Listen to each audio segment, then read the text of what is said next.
bienvenue sur Prenons un café, le podcast qui parle de parentalité en toute transparence, sans tabou ni complexe. Je m'appelle Élise Bulté et chaque mardi, je reçois un ou une humaine concernée de près ou de loin par la parentalité pour échanger sur des sujets souvent éloignés des contes de fées, mais toujours passionnants et criants de vérité. Colline Charpentier a toujours su qu'elle serait mère un jour. Ce dont elle n'avait pas idée, en revanche, c'est ce que cette maternité allait bousculer dans son corps, dans sa vie et dans son couple. Après une grossesse compliquée, rythmée par un diabète gestationnel, elle se retrouve prise dans l'engrenage d'un quotidien infernal à la reprise du travail, 2 mois et demi après la naissance de son fils.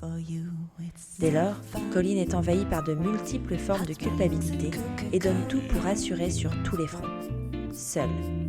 Jusqu'au craquage inévitable. Un matin de 2018, elle crée le compte Instagram Ta pensée a, afin de mettre enfin des mots sur ce mal qui ronge tant de femmes, la charge mentale. Elle reçoit des milliers de témoignages de femmes édifiants qui portent au fond la même question. Pourquoi je dois gérer seule alors que nous avons fait nos enfants à 2 ? Début 2020, Colline Charpentier a sorti un guide d'autodéfense sur la charge mentale dans lequel elle propose un début de réponse afin de passer de la dénonciation à l'acte concret. Elle nous raconte dans cet épisode comment elle en est arrivée là. Vous pensiez être les seuls à galérer ? Mettez vos écouteurs et prenons un café. Salut Colline, bienvenue sur Prenons un café. Je suis vraiment ravie de te recevoir pour parler d'un vaste sujet qui est donc la charge mentale qui concerne absolument tous les êtres humains sur cette planète, malheureusement. On va commencer par une petite présentation. Est-ce que tu peux nous dire qui tu es ? Oui, bonjour à toutes et à tous aussi peut-être.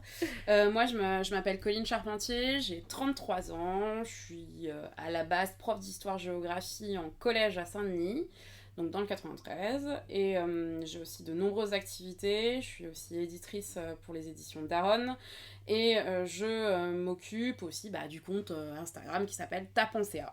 J'ai aussi un enfant qui va avoir 3 ans dans quelques semaines, et j'ai un compagnon avec qui je vis.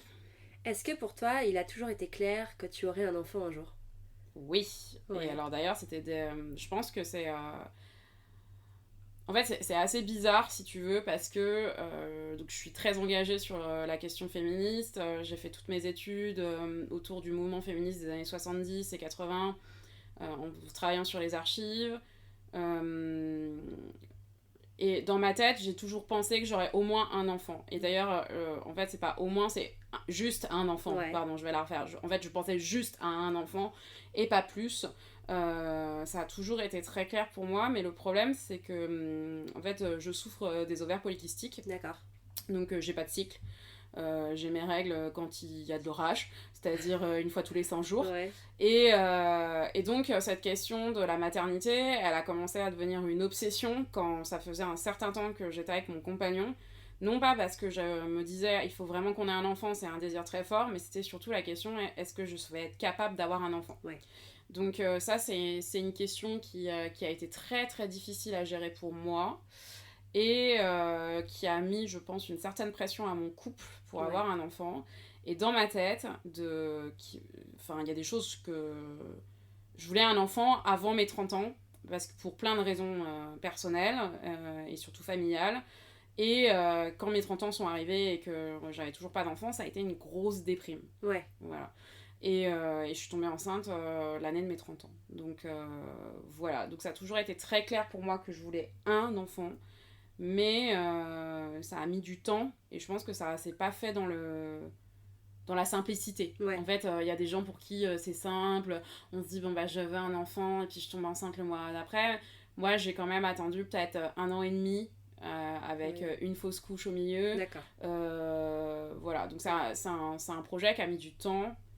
Et puis après, il y a la découverte de ce que c'est avoir un enfant. C'est ça. Donc on a déjà galéré sur la conception. J'ai galéré pendant 9 mois, parce que la grossesse, avec les ovaires polykystiques, il peut y avoir des problèmes pendant la grossesse. D'accord. Notamment, on ne le sait pas assez, mais il y a une incidence sur le diabète. Okay. Donc j'ai fait du diabète gestationnel très très tôt. Ah ouais, donc grossesse un peu... Genre au bout de 3 semaines. Ah putain. Donc je me suis retrouvée au régime. Moi qui n'avais jamais fait de régime de ma vie, j'ai bien dit de ma vie, ouais. Et en fait, les ovaires polykystiques, ça peut aussi créer... en fait, c'est des problèmes aussi hormonaux. Et le fait d'être enceinte, ça dérègle totalement les hormones. Et moi, ça me rend dépressive. D'accord. Donc j'ai eu une grossesse au régime et dépressive.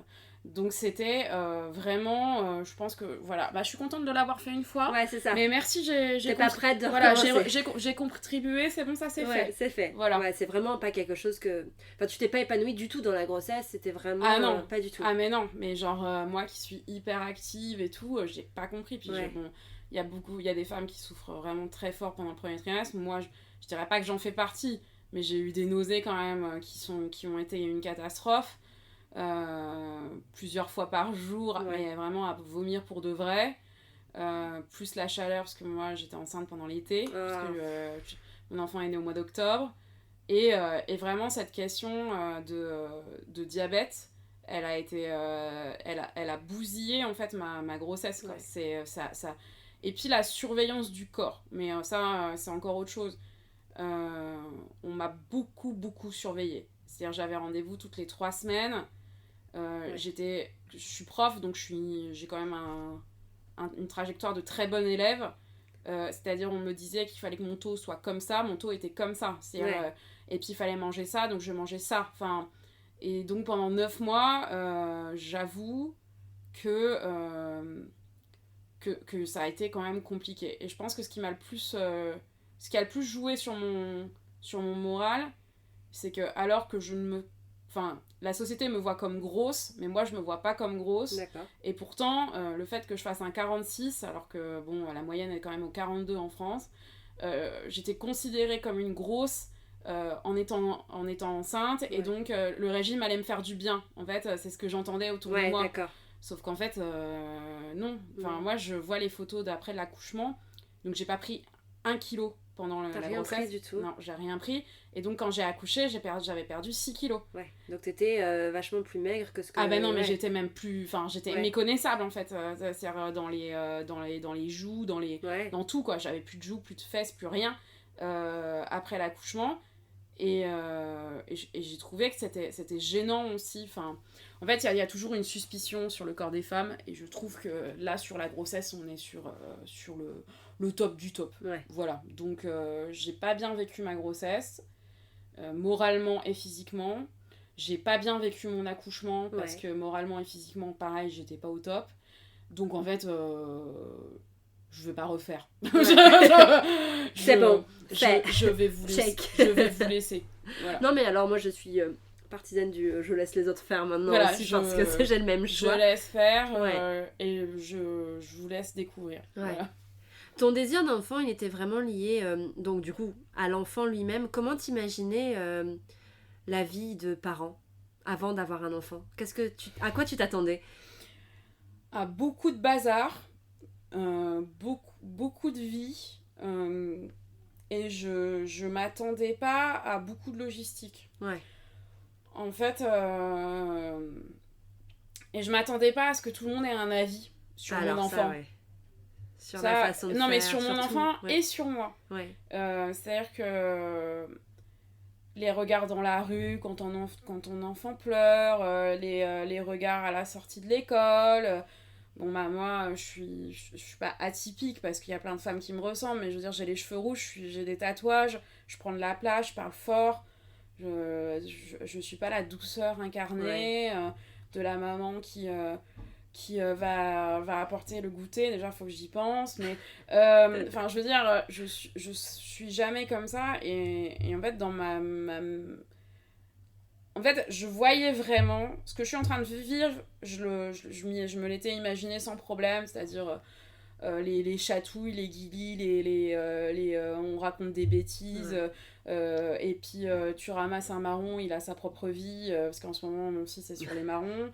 Comme tous les enfants. Le marron va dormir, le marron va prendre le bain, le marron mange, voilà. Bon, cette vie-là, je me l'étais imaginée parce que j'ai toujours été très proche de l'enfance, notamment parce que je suis prof, alors certes mes collégiens sont loin de l'enfance, mais surtout j'ai toujours été animatrice de colonie sur les 6-9 ans, j'ai été directrice de colonie, j'ai toujours été proche des enfants en fait, et j'ai toujours été babysitter à partir de mes 15 ans, donc je sais ce que c'est un enfant, je vois qu'un enfant ça bouge, ça crie, je m'attendais pas à autre chose. En revanche, ce qui m'a beaucoup étonnée, c'est le regard de la société. Je m'y attendais pas parce que je pensais que j'étais privilégiée. En fait, je me suis dit, on sera plus fort que ça. Nous. Ouais, les autres. Je vois ce que tu vas dire. On est plus forts. Nous, ça ne va pas ça va pas nous atteindre. Nous, on s'aime fort, on est plus forts. Nous, on va s'en sortir. Mon couple, ça sera le meilleur. On sera des parents qui déchirent. On s'engueulera jamais. Enfin, je me demande si ça, pour le coup, c'est pas un instinct de survie, tu sais, de penser comme ça. Je sais pas. En même temps, je pense que si tu te le dis pas, tu peux vraiment tomber de haut, quoi. C'est-à-dire... Moi, aujourd'hui, les couples qui sont sans enfants et qui me disent mais moi, je suis sûre qu'on s'engueulera jamais et tout, je les regarde genre...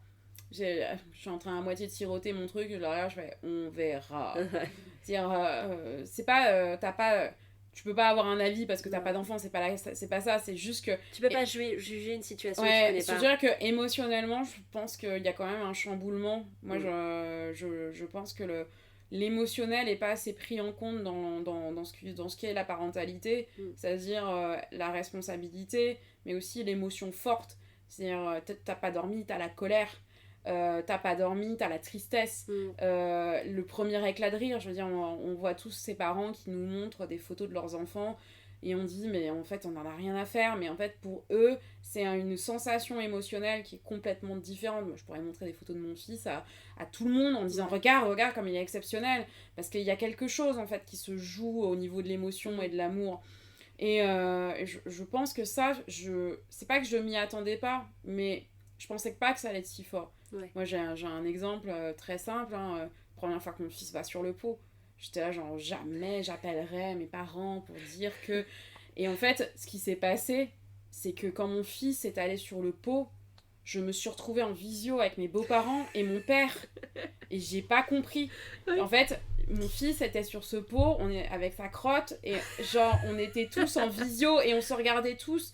Et on était tous en train de dire c'est magnifique. Mais c'est magnifique de quoi en fait? J'ai pris une photo du caca de ma fille dans le pot pour l'envoyer à toute ma famille. Donc mais voilà, et qui fait ça? Non mais en fait, t'es là, tu dis bah qui fait ça? Mais tout le monde en fait. Tout le monde fait ça. Tout le monde fait ça. Et en fait, tu t'étais dit mais non, moi je le ferai pas. Puis en plus, c'est quand même très humiliant pour l'enfant. Et puis bah voilà, en fait, il doit construire une image de lui-même, machin. Et puis tu prends son... Non, en fait, non, tu le fais parce que c'est ça aussi, c'est que tu valides des étapes, et tu valides des étapes au nom de la société, au nom de ta famille. C'est-à-dire, mon fils, il est propre avant de rentrer à l'école, c'est une étape, tu la notes, c'est hyper important, je peux te dire, moi, c'est à la sortie du confinement, le 12 mai, paf, allez, hop, il est allé chez la nounou, il était propre, et voilà, le confinement aura servi à quelque chose, et... écoute, il ne peut pas y avoir que des côtés négatifs. C'est ça, mais c'est vrai que ça pose, voilà, ce côté-là, validation par toute une société, des étapes de vie d'un enfant, je m'y attendais pas, parce que moi-même, je n'ai pas voulu de validation de la société. D'accord. Donc, comme j'ai toujours fait à peu près ce que je voulais de ma vie, je m'en rendais pas compte de la pression en tant que parent, et ça a été une vraie découverte. Ça, j'avoue, mais une mauvaise découverte. Enfin, du bien et du mauvais, les deux, quoi. Mais même, je te dirais même que c'est une pression que tu ressens déjà dès ta grossesse, tu vois. Parce que si t'as le malheur de manger le truc qu'il faut pas, ou de fumer la clope qu'il faut pas, enfin tu sais. Non mais imagine en plus quand t'es moi avec du diabète. Ouais, voilà, c'est ça. C'est scruté, ton assiette est scrutée, tout ce que tu bois. Dans les anecdotes drôles, quand on a appris... alors si, tiens, je l'ai pas dit, mais je pense que c'est important de le dire, je me suis toujours imaginée avec une petite fille. Ah ouais. Et donc j'ai eu un petit garçon. Tu avais demandé avant la naissance ? Ouais, parce que j'avais une projection, on est une famille de femmes, et j'avais beaucoup de mal pour aussi des questions féministes, c'est-à-dire comment on élève un garçon qui a des parents qui sont déjà privilégiés, puisqu'on a fait tous les deux des études, et mon compagnon est même docteur en sociologie, donc on est privilégiés, on a un capital fort, on n'a juste pas de capital économique, parce que bon, voilà, on ne connaît pas forcément le capital culturel, mais je veux dire, je trouvais ça plus facile d'élever une fille et de lui donner les armes pour aller combattre dans le combat, ouais, dans le c'est combat, plutôt que d'apprendre à un garçon à tenir une place. En fait, je trouve que c'est très compliqué d'apprendre à écouter les autres et en même temps à se construire en tant que personne sans se faire écraser et en fait en étant une personne à part entière, quoi. Donc ça, en revanche, ça a été un peu compliqué. Ça, c'est très peu dit parce que c'est un peu un tabou de dire qu'on attendait tel ou tel genre, parce que ça veut dire, bah, dans ce cas-là, t'auras pas aimé ton enfant. Bah si, en fait, c'est juste qu'il y a eu une légère déception. Je veux pas non plus dire une énorme déception, une légère déception. Et par exemple, quand j'ai appris que j'attendais un garçon, donc au 2e trimestre, j'avais prévu dans ma tête d'aller fêter ça avec un resto, tu vois, et de lâcher, quoi, sur ces questions. Ça faisait déjà 6 mois que que je faisais très attention. Et en fait, mon compagnon est rentré avant moi en vélo, et je m'étais dit, on va manger, tu vois, dans un resto. Je vais me faire des frites, je vais me faire un truc, je vais faire péter mon score de glycémie une fois. Et je rentre, et là, il m'avait fait des haricots verts. Oh merde. Et une escalope de veau, quoi. Et là, je le regarde et je me mets à pleurer, tu vois. Parce que je me dis, mais j'ai même plus le droit de fêter les choses, quoi. Ouais. Et en fait, je pense que c'est ça, tu vois, quand je dis le contrôle sur la grossesse, c'est vraiment dès le début, quoi. Ouais. C'est dès le début, t'es coupable, je trouve. Dès le C'est début, vrai. t'es coupable. Dès le début, dès le début, il va avoir une suspicion. La suspicion d'être... de pas savoir, mais en fait, on a le droit aussi d'apprendre les choses, quoi. Exactement. Enfin, et de faire une par une. Bref, je te raconte ces trucs Non, mais c'est hyper d'escalope intéressant. de veau et de haricots. Non, mais c'est intéressant parce que ça montre aussi la construction de toi en tant que parent, déjà.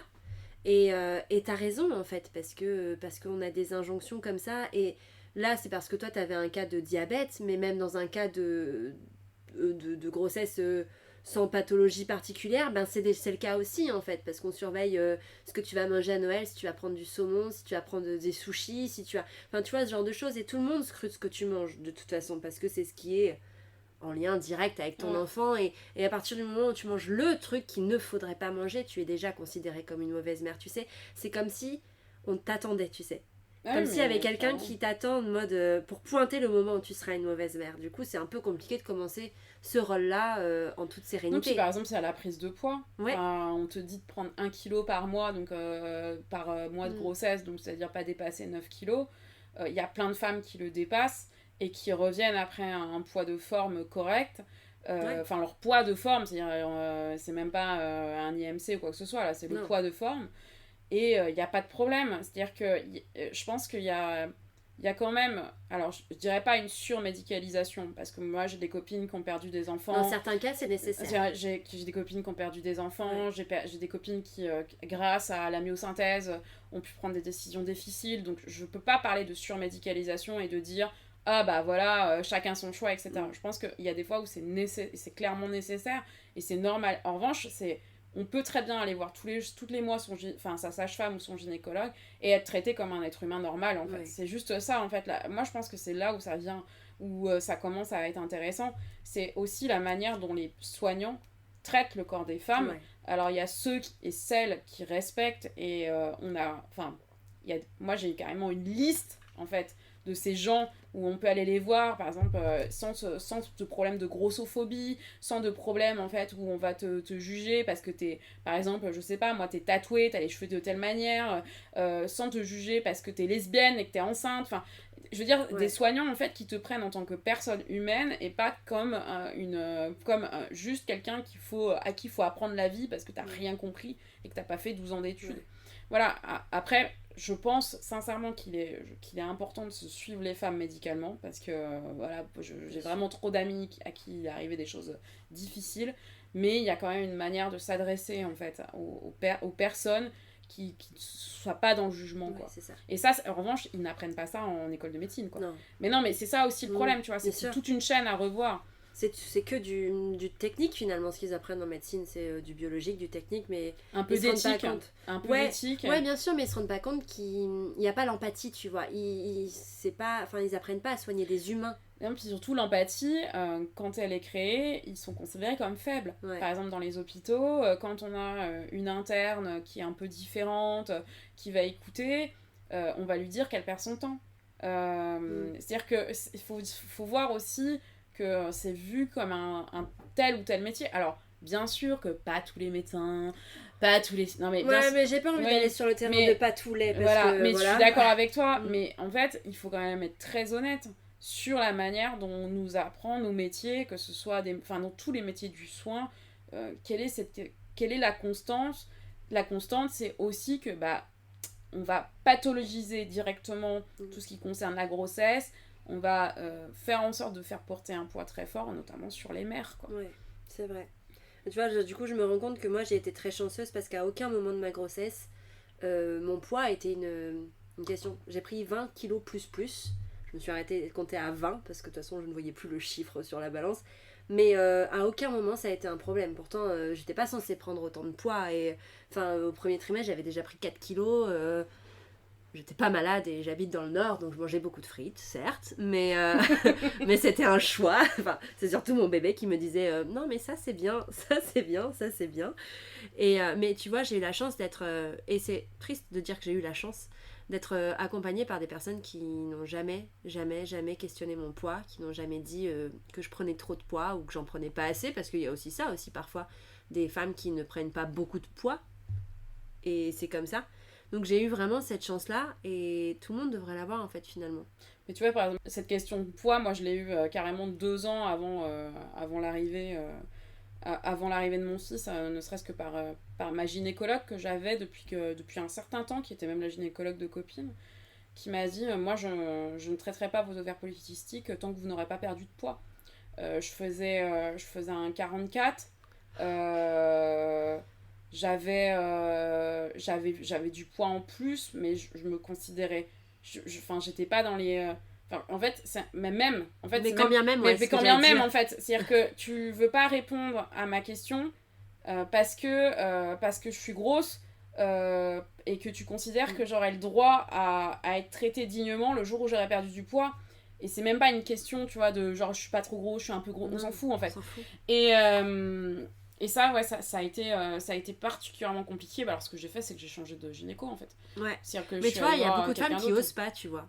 Mais en fait, moi, j'avais besoin de réponses tout de suite. Ouais. C'est-à-dire que je ne comprenais pas. Et surtout que en cherchant un peu, et on a de la chance avec mon compagnon de pouvoir aller chercher et de comprendre l'information, c'est que mon poids, c'est aussi une conséquence des ovaires polykystiques. Oui. Donc, me dire à quelqu'un qui souffre d'ovaires polykystiques de perdre du poids et qu'après on réglera le problème, ça me paraît quand même assez compliqué. Oui. Donc, voilà. Ouais. C'est-à-dire que, alors, il y a sur la prise de poids, sur les ovaires polykystiques, il y a un truc entre cause et conséquence. C'est compliqué. En fait, c'est compliqué. Vraiment, c'est une pathologie très compliquée. Il y a autant de femmes ovaires polykystiques qu'il y a... Enfin, il y a autant d'ovaires polykystiques que de femmes. Ouais. On n'a pas de traitement. C'est comme l'endométriose. C'est très compliqué à gérer. Parce que moi, par exemple, je souffre pas d'avoir trop de poils. Je souffre pas... j'ai pas de barbe. J'ai pas de moustache. Je veux dire, j'ai juste pas de règles. C'est tout. Mais il y a des tas de femmes qui par exemple, suent énormément, se retrouvent avec beaucoup de poils... Et là, on leur dit, vous avez qu'à perdre du poids, vous aurez moins de problèmes d'ovaires polykystiques. Parce que c'est un truc de chimie, en fait, c'est vrai. Mais en fait, tout est lié. Donc, comment on fait, en fait? Il y a un moment... Donc, il y a des femmes qui, par exemple, sont coincées pendant des années sur ces problématiques-là. Ouais. Et c'est une souffrance psychologique. Moi, je me suis dit, mais je comprends pas pourquoi les médecins ne m'écoutent pas, quoi. Ouais, c'est clair. C'est clair. On va passer sur l'arrivée de cet enfant. Donc on parlait de ton imaginaire, de ce que toi t'imaginais à l'arrivée de ton fils. Qu'est-ce qui s'est passé dans la vraie vie? De quoi tu t'es rendu compte? Parce que tu parlais de la logistique tout à l'heure. De quelle logistique tu parlais? En fait, moi, l'arrivée de mon fils, elle s'est bien passée dans le sens où j'ai été délivrée de ce problème de dépression et de cette diabète. Grossesse, ouais. Et donc, si tu veux, pendant 2 mois, ça a été totalement idyllique. Je pense aussi que j'étais shootée par l'allaitement. Ouais. Je pense que clairement, moi j'ai allaité jusqu'à presque 1 an de mon fils. Donc, je pense que j'étais complètement shootée. C'est une chouette drogue. Non, mais vraiment. Donc, j'ai pas de souvenir, si tu veux, sur.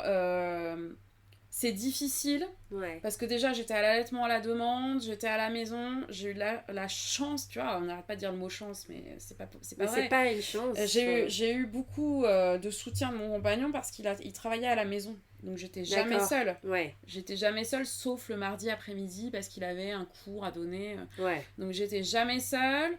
À la maison, coucounée, en plus, tu sais, c'est la période de l'automne-hiver, donc on était vachement bien dans notre petite bulle. Et en fait, il y a un truc qui s'appelle la reprise du travail qui m'a mis dedans. Ouais. En fait, avant ça, je n'avais pas de problème avec mon compagnon ou je n'avais pas de problème personnel parce que, de toute façon, je n'avais que ça à faire, m'occuper de mon fils, que ça ne me dérangeait pas parce que j'allaitais et que donc c'était finalement facile. En plus, on avait un enfant qui était un enfant tout à fait normal, il pleurait avec des petits mal au ventre, petits maux de ventre, petits machins, des petites nuits mais pas trop, qui dormait bien mais pas de reflux gastrique, rien. Ouais, ça se passait bien. Ça roulait, je veux dire, voilà.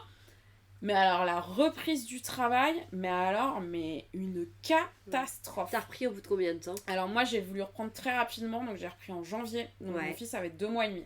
Ah ouais, c'est tôt. C'est tôt, et en même temps, tu vois, je me dis que ça, c'est une bêtise. Ça, j'aurais dû faire en sorte de pas reprendre tout de suite. Mais en même temps, à l'époque, j'étais dans le mood, je suis une femme libérée, j'aille travailler parce que j'aime trop mon travail. Et ce qui est vrai, hein, j'adore mon travail, mais tu vois, 3 semaines de plus, je pense que ça aurait pas été de trop. C'est pas énorme, tu vois, mais en même temps, ça peut tout changer. 3 semaines, 1 mois de plus. 2 mois et demi, je trouve ça extrêmement court. Bah, t'as pas fini ton 4e trimestre, je sais pas, tu vois, on parle beaucoup du 4e trimestre, donc qui est après l'accouchement, mais il est essentiel, celui, enfin... Bah ouais, puis tu vois, trop de trucs d'un seul coup. T'as repris à temps plein, enfin comme avant, quoi. Non, puis j'étais professeure principale d'une classe de 3e, qui était une classe de 3e pas facile. J'avais les stages à gérer quand je suis arrivée, ils partaient en stage. Genre, je suis revenue, puis j'avais l'allaitement à gérer, c'est-à-dire fallait que j'aille tirer mon lait, j'avais pas de salle, l'infirmière était jamais là, j'ai dû aller tirer mon lait dans ma classe.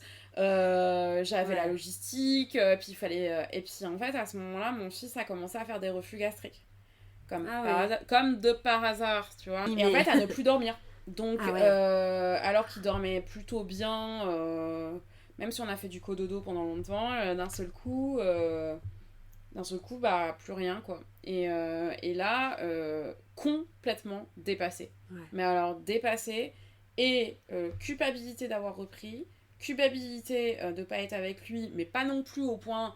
En fait, j'ai jamais été trop fusionnelle avec mon enfant. Donc, ça me gênait pas de le laisser à quelqu'un, clairement. Ça m'a jamais gêné de le laisser pendant un certain temps. En revanche, culpabilité sur il faut qu'il se sente le mieux possible, même si je suis pas là, donc il faut prévoir les choses. Et par exemple, tu vois, pendant 2 mois, la question était est-ce que je tire assez de lait ? Est-ce qu'il mange assez quand il est chez la nounou ? Est-ce qu'il crève pas de faim ? Est-ce que j'introduis du lait artificiel ? Comment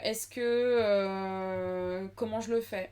La question des habits, faut gérer les tailles, faut gérer ci, mais en même temps j'ai pas le temps. La diversification, paf, allez, on commence au mois de mars, ton enfant a 6 mois, il tient debout, tu vas faire la DME, parce que bon, la diversification menée par l'enfant, tu as compris que c'était mieux pour l'enfant, même si après à la fin ils mangent tous, hein, on est d'accord, donc tu vas te rajouter une contrainte. Et puis bon, il va falloir faire des petits repas parce que bon, on va faire équilibré, bio et sympa. Parce qu'on a envie parce que t'as envie de donner le meilleur à ton enfant. Et en fait, tous ces injonctions-là m'ont fait péter un plomb. En fait, clairement, j'ai pété un câble 4 mois après ma reprise de travail. En fait, moi, je suis une femme qui sort beaucoup, je fais beaucoup la fête. Je suis une militante politique et syndicale, j'avais plus le temps. Et en fait, j'aime beaucoup mon enfant, j'aime beaucoup mon compagnon, mais là, je faisais que ça et c'était plus possible. Tu t'étais perdue en fait, toi. Je savais même plus qui j'étais, quoi. Et puis, au boulot, je m'éclatais pas, à la maison, je m'éclatais pas, je faisais que chialer. stop quoi, stop, où est-ce qu'on va, c'est pas possible quoi. Donc il y a eu des conversations un peu pénibles à ce moment-là sur la gestion, les machins, les trucs. Et puis en fait ta pensée là c'est pas tout de suite quoi. C'est-à-dire que ta pensée là c'est 6 mois plus tard. C'est une fois que j'ai réglé le problème avec mon compagnon que j'ai pu me rendre compte que j'étais pas toute seule.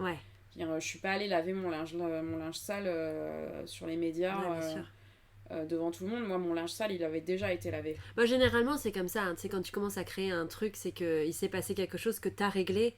Et tu dis, ah ouais, mais attends, je veux pas que ça arrive aux autres. Ou alors, faut les prévenir, tu vois. C'est un peu ce côté-là. Bah ouais, je pense, c'est clairement ça. Même si, bon, la question, elle est jamais vraiment réglée. Parce que c'est... On va voir, il y a toujours un truc. Mais en tout cas, la question, elle est plus équilibrée, quoi. Et surtout, moi, j'ai trouvé un équilibre qui me permet d'être moi. Et je pense que c'est ça qui tue les couples et qui tue en fait les mères. Pourquoi on a autant de divorces avant les 3 ans de l'enfant. Là je lisais, c'est un couple sur 3. Mais un couple sur 3 avec un enfant de moins de 3 ans qui se sépare. Mais je trouve ça énorme en fait. C'est énorme quand tu t'imagines que quand tu désires ton enfant, tu es...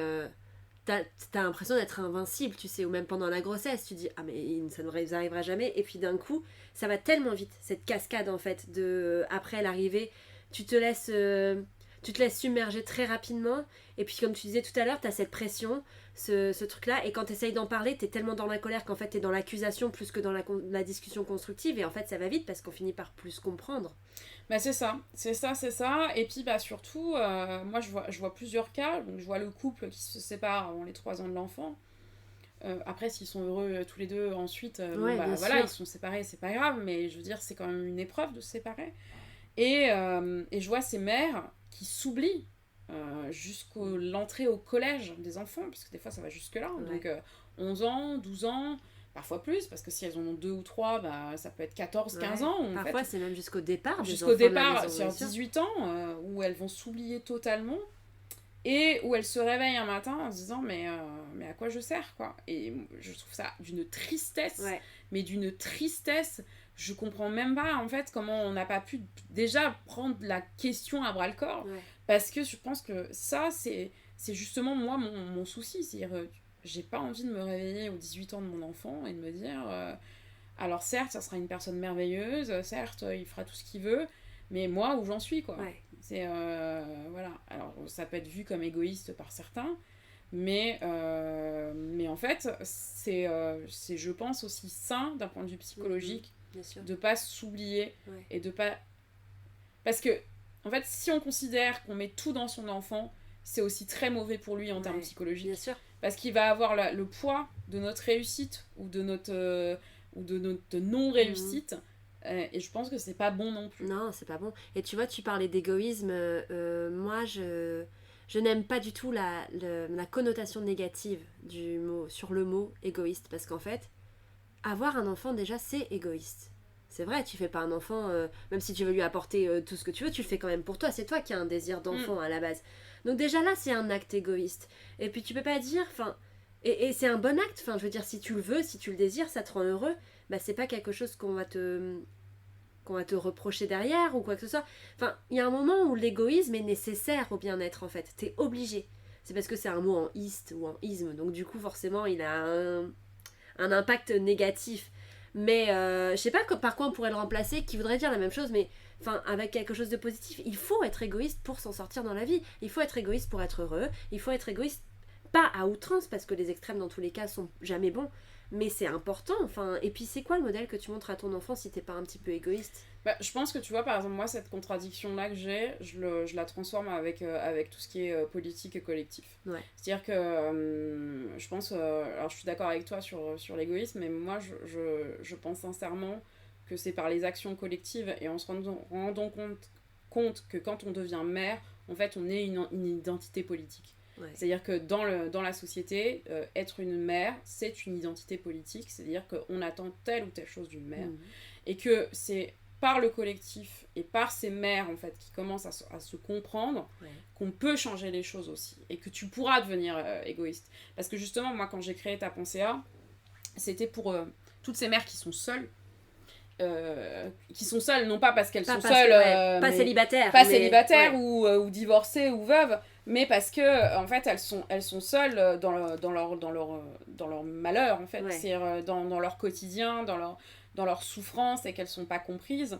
Et je pense que c'est ça justement. Alors il y a un livre qui vient de sortir qui s'appelle La puissance des mères qui est absolument formidable. Mais justement, moi je reprends ce titre, je pense que la puissance des mères c'est ça. C'est le fait de se dire ce qu'on vit de toute façon, c'est une identité politique et c'est en transcendant cette identité politique de mère qu'on va réussir à renverser les choses dans cette société et à devenir aussi une société égalitaire. Ouais. Voilà, donc si tu veux, moi, l'égoïsme oui, mais l'égoïsme collectif. Ah oui, non mais oui. Voilà, tu vois, Non genre, mais bien sûr, oui. voilà, c'est ça, c'est plus ça qui m'intéresserait dans ce que j'essaye de faire sûr. et dans ce que j'essaye de construire. C'est que on sera toujours jugé par quelqu'un, mais ce qui serait intéressant, c'est justement, au lieu de blablater pendant des heures sur comment elles devraient être, Ouais. c'est poser la question aux gens déjà comment elles vont, et ensuite trouver des solutions politiques à tout ça. Ouais, bien sûr. C'est-à-dire des lieux alternatifs ouverts à toutes. Ouais, bien sûr. Et pas seulement dans les centres-villes, tu Ouais. vois, mais partout. Des lieux, de l'argent, parce qu'en fait, on a besoin d'argent pour ces lieux. On a besoin d'argent pour revaloriser tout ce travail. On a besoin d'une vraie politique, en fait, sur la petite enfance et sur les enfants. Parce que là, pour l'instant, bien sûr, il y a des aides sociales, bien sûr, il y a l'école. Mais en fait, pour l'instant, les parents, ils ont rien, quoi. Non, on n'a pas les clés. Ils ont la solidarité familiale et c'est tout, quoi. Et quand il y en a. Et quand t'as tes parents qui sont à l'autre bout de la France, bah t'as rien, quoi. C'est ça. On va revenir sur la charge mentale en elle-même. Toi, le terme charge mentale, tu l'as découvert à quel moment ? Je l'ai découvert enceinte en 2017. Ouais. Avec Emma et sa bande dessinée Fallait demander. Donc qui sort en mai 2017 et qui explose et que je vois. Et alors, ce qui est très très drôle, c'est que dans les souvenirs Facebook, je vois, j'ai partagé en fait ça, et je mets tout un live sur la charge mentale. Alors, pas par rapport au fait que je sois enceinte, etc. Mais tu sens déjà que c'est un truc qui me touche, il y a un truc politique qui me dérange. Et j'ai envie de dire, bah voilà où t'en es maintenant, quoi. Donc ça me fait rire. Ouais. Je l'entends pour la première fois dans la bouche d'Emma. Je vois le moment médiatique et puis après j'en entends plus parler. Et tu sais, j'ai eu beaucoup l'impression que c'était un sujet à la mode en 2017. Et puis maintenant on en a parlé et hop, on passe à autre chose, tu vois. Ouais. Genre c'est comme la libération, je sais pas moi, le no-bras. Pendant genre tu mets pas de soutif pendant le confinement, genre il y a plein d'articles et puis après bah genre quand tu mets vraiment pas de soutif en fait ça continue. Donc il y a voilà, je le vois plutôt comme un moment médiatique et je vois plutôt des choses de surface, quoi. Voilà. Mais après le travail d'Emma est assez exceptionnel. Il va y avoir un deuxième, il y a un livre aussi par Titiou Lecoq qui est l'histoire de la chaussette, donc ça s'appelle Libérer je sais jamais, face au panier de linge sale. Et d'ailleurs il a été aussi publié en poche. Maintenant il est en édition poche, au livre de poche, dans la même maison d'édition que moi.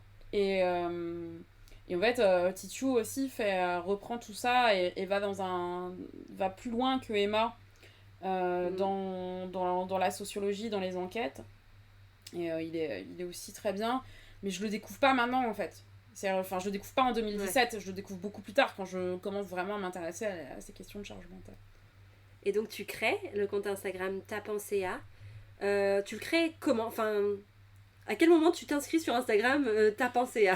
Non mais cette histoire, je l'ai racontée 12 000 fois, mais elle me fait toujours mourir de rire. En fait, je comprends pas ce qui s'est passé. Voilà, donc mon compagnon apprend qu'il est muté à Nantes. Donc mon fils n'a pas encore 1 an et mon compagnon part à Nantes 3 jours par semaine.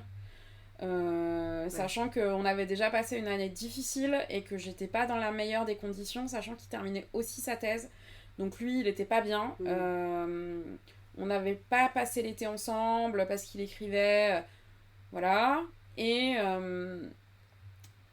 en fait, donc il part 3 jours par semaine et je me retrouve en tête à tête avec un enfant de moins de 1 an, puisque mon fils est né en octobre.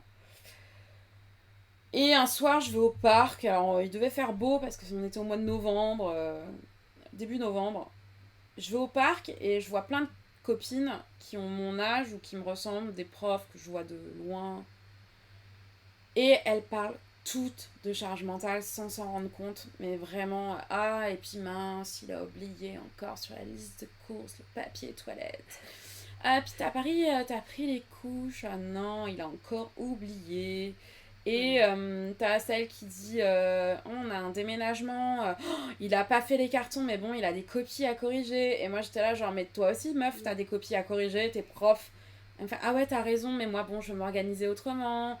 Enfin, tu vois, en fait, ce sont des petites phrases que t'entends dans la bouche de tes copines et qui te font dire no way, en fait, t'es en train de tout gérer. Et puis, en fait, ta copine, elle fait, mais non, en fait, ça t'inquiète pas, ça va bien se passer, c'est juste maintenant. Et en fait, le maintenant, ça fait 3 ans que ça dure, quoi. Donc, je vois ça et je me dis, mais c'est pas possible, c'est quoi ce bazar, quoi. Et je rentre, je couche mon fils et je mets sur mon Instagram perso à 200 personnes. Coucou les filles, vous connaissez un compte Instagram sur la charge mentale? Parce que pour dis donc, il y a des choses à faire. Alors déjà, j'ai 50 meufs qui me disent c'est quoi la charge mentale, j'en ai 50 qui me disent non, il n'y a rien. Et c'était la grande vague des comptes témoignages. 2018, c'est vraiment ça. Je fais tu sais quoi, je vais peut-être le créer. Puis je m'endors là-dessus. Bon, évidemment, j'avais des journées de ouf, donc je m'endors tout de suite, quoi. Et le lendemain matin, je me réveille avec mon fils et j'étais en train d'allaiter. Et mon café était en train de passer. Et je lui pose mon enfant. Je fais mais je sais, je vais créer un compte qui va s'appeler Ta pensée à. Parce que t'as pensé aux couches, et t'as pensé au carton, et t'as pensé à ci. Et vraiment, mais j'y vais, mais comme une bleue, quoi. Et donc, je dépose Ta pensée à, il est 9h02, je dois être au collège à 10h. Je dépose mon fils à 9h30 et je prends le tram pour aller au collège. Et je bloque le Facebook, le compte Gmail, le compte Twitter, le compte Instagram, parce que je dis, on sait jamais, c'est une bonne idée. Genre, mais vraiment... Et puis, je sais pas, je dis, le soir, je rentre, j'ai toutes les copines qui viennent dessus. Et je dis, au fait... si vous avez des témoignages, n'hésitez pas. Et là, je reçois des dizaines et des dizaines de témoignages de copines.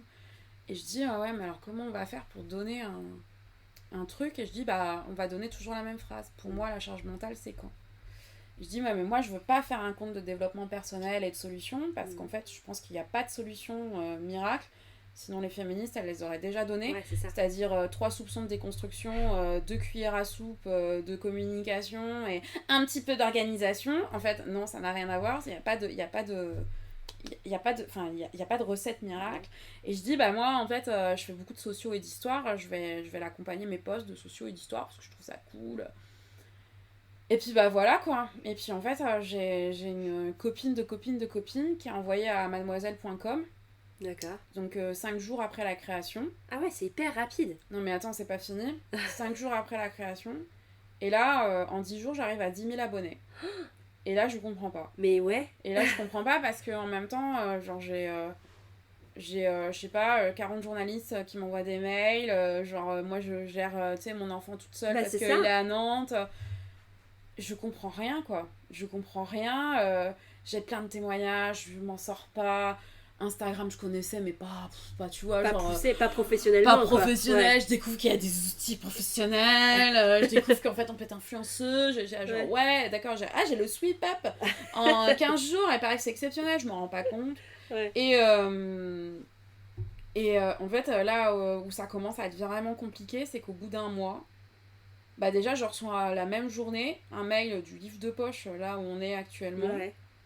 Donc mon éditrice Isabelle Dubois qui dit bonjour Colline, on aime beaucoup ce que vous faites au livre de poche, est-ce que vous avez pensé à écrire un livre? Ça fait 1 mois. Je suis là non, j'ai pas pensé, mais oui, je veux bien vous rencontrer. Et après je reçois un mail du gouvernement, de l'Assemblée fédérale de Belgique à Bruxelles pour faire une exposition sur Ta pensée à. Et donc qui s'est pas faite finalement pour des questions budgétaires, mais on vous veut, quoi. J'étais là mais on va se calmer parce que en fait moi j'ai plein de choses. Ouais. Et si je me souviens bien, parce que moi ton compte je l'ai suivi depuis très longtemps, tu faisais ça de manière anonyme. Bah ouais. À la base. J'avais fait ça de manière anonyme parce que justement quand tu travailles de manière collective et donc que tu veux être un porte-voix, t'as pas besoin de te mettre en avant.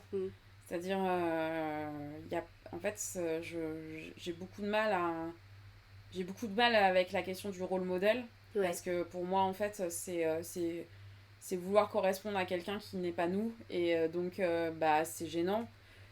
Et donc, au début, j'étais anonyme, aussi par rapport à mon compagnon. Parce que être le compagnon de celle qui parle de charge mentale sur Instagram et qui est un phénomène, c'est pas facile. C'est pas facile au niveau de la famille, c'est pas facile au niveau des amis, c'est pas facile en général. Pour moi aussi, c'était pas facile. Il y a la question de l'éducation nationale. En tant que prof, comment je me positionne par rapport à ça. Bon, maintenant, c'est beaucoup plus clair. Mais en fait, tout s'est très vite enchaîné. Et surtout, j'ai rien compris. Si, j'ai pris les bonnes décisions au bon moment et en faisant les choses parce que j'avais des réflexes de militante et parce que la question médiatique m'a toujours énormément intéressée, donc j'ai toujours géré les médias. Donc je sais faire des interviews, je sais gérer des médias.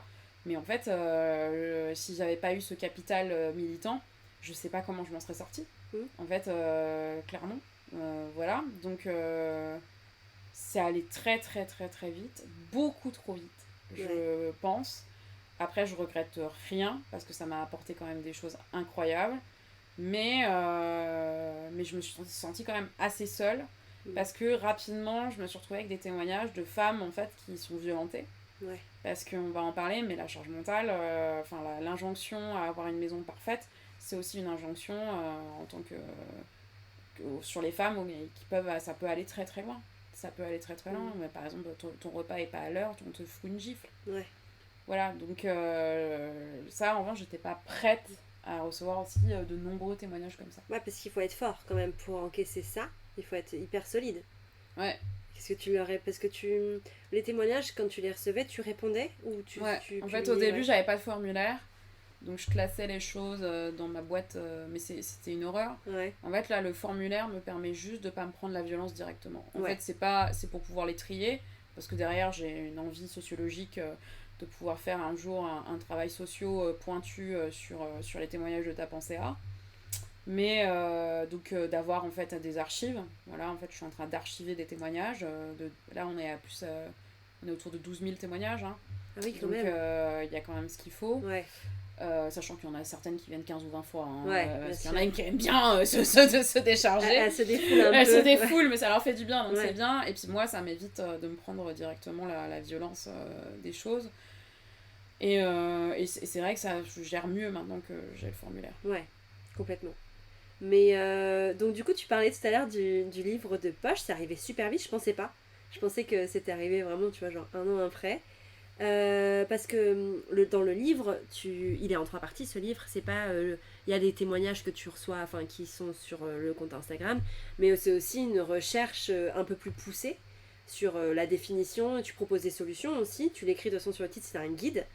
Tu l'as construite toute seule du coup, ou alors comment ça s'est passé avec l'éditeur quand il t'a contacté à propos de ça? Alors j'ai eu 2 éditrices, Isabelle et Joséphine, qui en fait, si tu veux, au début ça me fait rire parce que au début j'avais fait un plan et Isabelle m'a dit tu vas dormir, ça ira mieux. C'est-à-dire ce qui dans le langage de l'édition veut dire c'est un peu de la merde, mais on va pas te le dire parce que sinon tu vas déprimer. En fait elles m'ont jamais mis la pression, mais moi je voulais absolument qu'il y ait un argumentaire pour répondre aux arguments anti-charge mentale, c'est-à-dire ça n'existe pas, moi j'ai ma propre charge mentale, etc. J'ai toujours dit je veux un truc bien militant. Je voulais un truc aussi très sociologique et historique, parce qu'on fait pas du développement personnel, même si le développement personnel ça peut être bien pour certaines personnes. Mais en fait, moi je pense qu'on est un être politique et donc on a besoin en fait d'armes politiques. Et pour moi, l'histoire et la sociologie, ça sert à ça. Et surtout, Isabelle et Joséphine, elles ont compris très rapidement que je ne donnerais pas de solutions et que je me refusais à donner des solutions. C'est-à-dire que j'ai donné quelques pistes de réflexion. Mais c'est pas les 3 clés pour venir à bout de la charge mentale. Voilà. Moi je lisais il y a peu une critique de mon livre en disant mais elle dit rien. Mais en fait, jamais je donnerais, puisque de toute façon, on n'en a pas parlé, mais la définition même de la charge mentale et des tâches domestiques, en fait, la charge mentale, elle ne se réduit pas. Ça n'est pas possible. On ne peut pas réduire sa charge mentale. En fait, si tu prends un foyer, t'as ton foyer, t'as tes enfants qui jouent, machin. Dans ton grenier, les engrenages des tâches domestiques, donc faire la vaisselle, mettre dans ton linge sale, faire les courses, ramasser la chaussette sale, ok. Et au-dessus de ça, t'as les nuages qui bougent tes engrenages. Et en fait, comme tes engrenages ne bougent pas, sont toujours les mêmes, t'as toujours le même nuage au-dessus, le même nuage de pensée. En fait, la question, elle n'est pas comment réduire sa charge mentale. La question, elle est comment on fait en sorte qu'elle soit égalitaire dans un couple hétérosexuel. C'est-à-dire comment on fait pour que l'homme et la femme aient le même type de pensée, le même type d'engrenage, qui n'ont rien à voir avec le fait qu'il soit un homme ou le fait que ce soit une femme. C'est comment on fait pour se partager ça de manière égalitaire. Et ça, je pense que c'est trompeur, et vraiment de dire 3 clés pour s'en sortir par rapport à ta charge mentale. Je veux dire, franchement, nous donner des gadgets du type nouveau planning, machin, tout ça, on partage tout, on met tout en commun. Si la personne n'a pas l'habitude de regarder son application, ça ne sert à rien. Tout le monde a en tête la liste sur le frigo ou le planning sur le frigo, que tout le monde passe devant, mais personne regarde, sauf la mère, parce qu'en fait, c'est elle qui continue de porter les choses. Elle a beau externaliser, s'il n'y a pas eu la conversation autour de ça, elle peut faire tout ce qu'elle veut. Ça ne changera pas, en fait. La question, elle n'est pas autour de la personne qui porte la charge mentale, elle est autour de la personne qui doit changer sa mentalité pour se dire « Ah ouais, c'est un vrai problème de couple ». Donc non, on peut pas, je suis désolée, on peut pas réduire sa charge mentale, on peut faire en sorte qu'elle soit plus équilibrée, à moins de réduire drastiquement sa consommation, c'est-à-dire ne plus avoir des vêtements qui se jettent, ce qui n'est quand même pas terrible, et ce qui se mettent en une fois, manger que des choses qui sont liquides. En fait, on ne peut pas réduire sa charge mentale. Non, parce que tes tâches ménagères, elles seront toujours là, parce que tes tâches... tu devras toujours emmener tes enfants à l'école, il y aura toujours les sorties scolaires, mais l'idée, c'est que... C'est ça, c'est de partager ces trucs-là et que chacun prenne sa responsabilité, finalement. C'est ça. Et donc, si tu veux, moi, ce que j'ai vraiment aimé chez Isabelle et Joséphine, c'est qu'il y avait le respect de ça. Ouais. Et pourtant, le livre de poche n'est pas considéré comme une maison très politique, on va être honnête. Hein. Enfin, elles le savent, les filles, je leur ai déjà dit 12 000 fois. Mais je veux dire, là, ils ont pris un risque politique dans le sens où, on affirme des choses, on dit les choses, et on affirme un discours féministe. Et aussi, moi, ce que j'ai essayé de faire dans ce livre, c'est justement qu'on ressente le besoin du collectif. C'est-à-dire en fait, ta copine à côté de toi, elle est dans le même état que toi, alors pourquoi tu lui tends pas la main et que tu lui dis pas, meuf, écoute, on a quand même un souci là. Ta collègue, ta pote que t'as pas vue depuis 10 ans, ta mère est passée par là. Et voilà, en fait, c'est aussi dire, on a une puissance en tant que mère, en tant que femme, qui doit nous servir pour renverser tout ça. C'est ça. Et puis en fait, moi, ce que j'ai noté dans ton livre, c'est que il ne donne pas de clé, et tant mieux, mais en fait, il pousse à la réflexion. Tu sais, il pousse parce que tu poses des questions en fin de chapitre, et qui te permettent de réfléchir à ton état à toi, et à faire l'état des lieux de ce qui se passe chez toi. Et du coup, c'est vachement... Enfin, tu donnes pas les clés, mais en même temps, c'est à nous d'aller les chercher, tu vois. C'est au lecteur d'aller les chercher, et il y a que en allant chercher soi-même que les choses vont changer de toute façon, tu vois. Et puis, je pense aussi qu'il faut arrêter de prendre les lecteurs et les lectrices pour des gens qui sont incapables de réfléchir. Mais c'est ça. C'est-à-dire que moi, j'ai toujours détesté les livres qui me donnaient toutes les clés et qui me disaient, bon, t'as qu'à faire ça, y'a qu'à faucon, quoi. Chez moi, ça n'a jamais fonctionné et je voulais pas un livre qui fasse ça.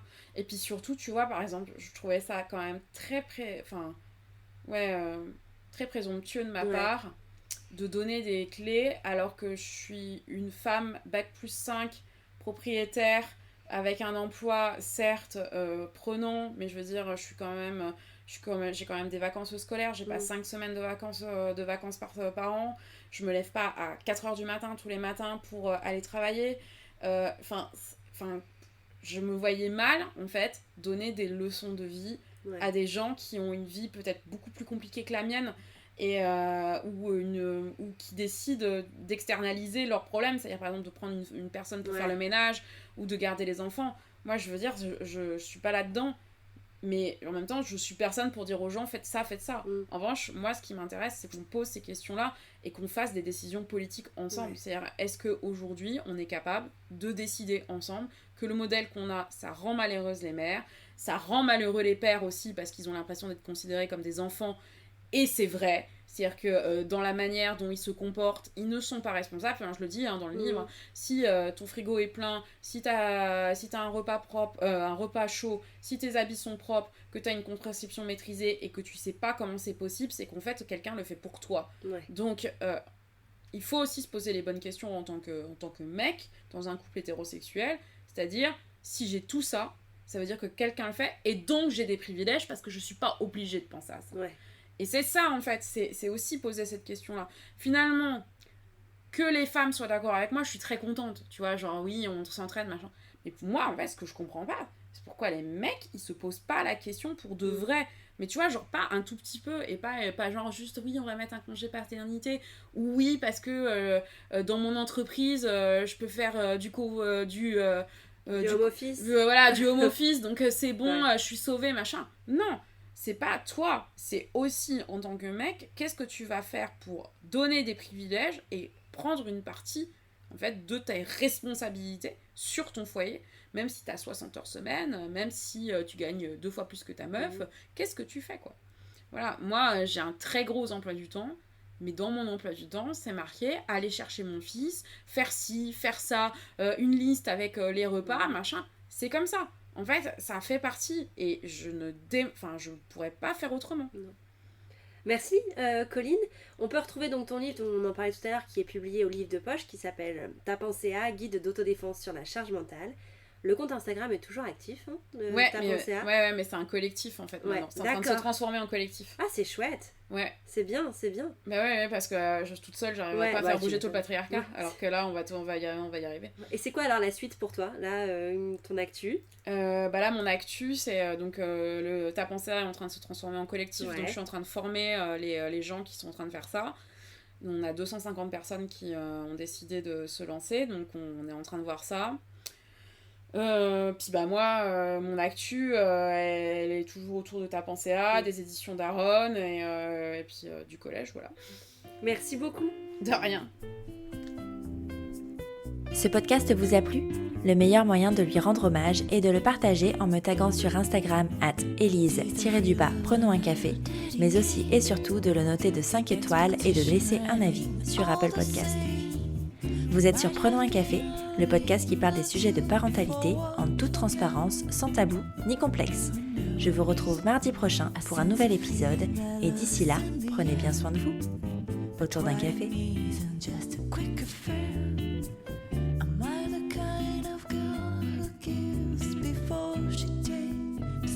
Taxi fare. The fanny's in the chasing and the fanny's what I'm